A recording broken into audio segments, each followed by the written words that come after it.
کو خوبی دیکھو اس کی تعریف کیا کرو، خوشامد نہ کیا کرو، تعریف۔ آپ نے حدیث سنی ہوگی مشہور، جو تمہاری تعریف کرے اس کے منہ میں مٹی ڈالو، سنیے نا؟ تعریف مراد نہیں ہے، خوشامد مراد۔ تو خوشامد آدمی کو تباہ کر دیتی، اور اس کی حوصلہ افزائی نہ کرنا بھی اس کو توڑ کے رکھ دیتا۔ اس لیے میرے نبی نے خود اپنے صحابہ کی تعریف کی۔ تو خوشامد ہمارے دینی حلقوں میں بھی ہے، تھوڑا سا کوئی دنیا کے لحاظ سے بڑا ہو جائے اس کی خوشامد، کوئی دین کے لحاظ سے بڑا ہو جائے اس کی خوشامد۔ ہمارا ایک دوست سے کہنے لگا، ایک وزیر سے میں ملنے گیا، کہنے لگا اس کو میں نے گلا کیا تیرے کام تھے کیسے ہو رہے ہیں، سارا کام گڑبڑ ہو رہا ہے۔ کہ میں تمہیں اپنے مشیر بتاؤں کیسے ہیں میرے مشیر، تم دیکھنا۔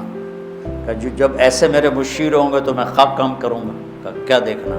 کہ اس نے بیل بجائی، کہ فلاں کو بلاؤ، اس کا جو ساتھ تھا پی اے وغیرہ جو بھی تھا، تو اسے کہتا ہے سنا ہے، یہ سندھ کی بات ہے، سائیں سنا ہے خشک سالی ہے، بارشیں کوئی نہیں ہوئیں۔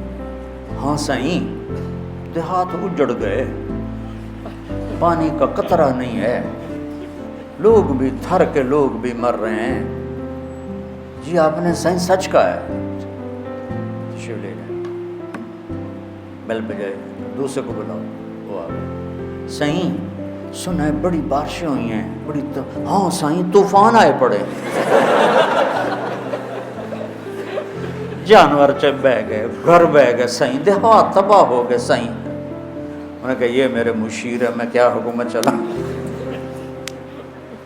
ہماری کوئی دنیا میں بڑا بن جائے، افسر بن جائے، بڑا ذمہ دار ہو، بڑا تاجر ہو، بس اس کو اتنا مکھن لگاتے ہیں کہ وہ بے وقوف سمجھتا ہے میرے تو وڈا افلاطون دنیا اس کو ہی۔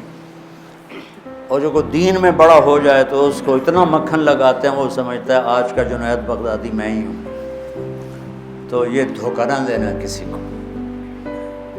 میں نے تعریف کرنے میں کبھی بخل نہیں کی، بچے میں، بڑے میں، بیٹے میں، نوکر میں، دوست میں، کسی میں میں اس کی کھل کے تعریف کرتا، اس کا حق۔